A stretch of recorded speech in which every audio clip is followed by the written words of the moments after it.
Let's talk about the filter function. The filter function filters out rows of a data frame that don't meet some designated criteria via a logical statement. I'm going to compare how you do this with the filter function and with base R. Suppose we wanted to filter the rows of the penguin's data frame based on whether the body mass variable was more than 6,000. To do this using base R, we would use the square bracket syntax. In the row position of the square brackets, we start by creating a logical statement. We access the body mass variable from the penguin's data frame. We create a logical statement indicating whether the value of the body mass is greater than 6,000, and this is going to produce the result below. So we get a tibble, which is not surprising since we're subsetting a tibble. But one of the things that's interesting about this approach is that it actually returns the rows where there is an NA for body mass.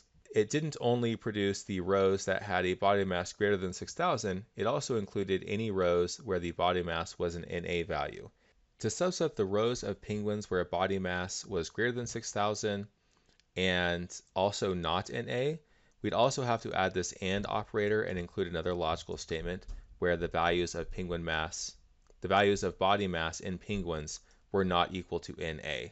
And so if we add this AND operator here, then we do in fact get the tibble that we were expecting that only produces the rows where body mass is greater than 6,000 and does not include any NA values.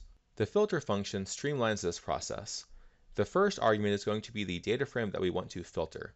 The second argument is going to be the logical statement that indicates the rows of the data frame we want to keep. So in our case, we want to keep the rows of penguins where body mass is greater than 6,000.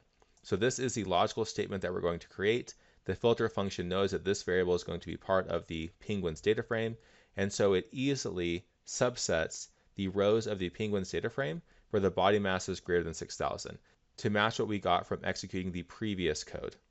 I mentioned how important the pipe operator is in the dplyr pipeline. And so we're going to do the next example using the pipe operator. So what we're going to do here is we're going to take the penguin's data frame and we're going to pipe it to the filter function. So when we use the pipe, it's going to assume that whatever is on the left-hand side goes in the first position of the subsequent function.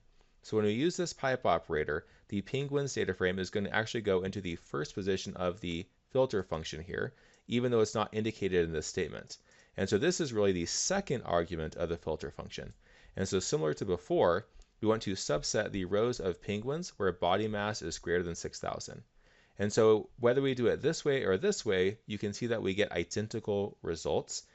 The pipe operator here doesn't really have any major value unless you're just really comfortable with using the pipe operator. The pipe operator is really helpful though if you want to string together a sequence of commands piping what's on the left-hand side into the first argument of the function on the right-hand side.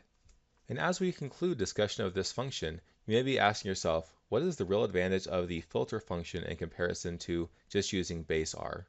So as we've already seen, one is that in certain situations, we may get slightly less complex syntax to get the data frame that we want, especially if we don't want the NA values. So that's one aspect of it. The main aspect of it, in my opinion, is that the filter function is compatible with the pipe operator in a very standard readable way, where it would not be nearly as easy to use this kind of syntax when you're stringing a sequence of pipe operator commands. So really, if you're in the tidyverse and you're using pipe operators, it just doesn't make sense to use this approach for subsetting data when this is much more natural to the style of analysis typically used with dplyr functions.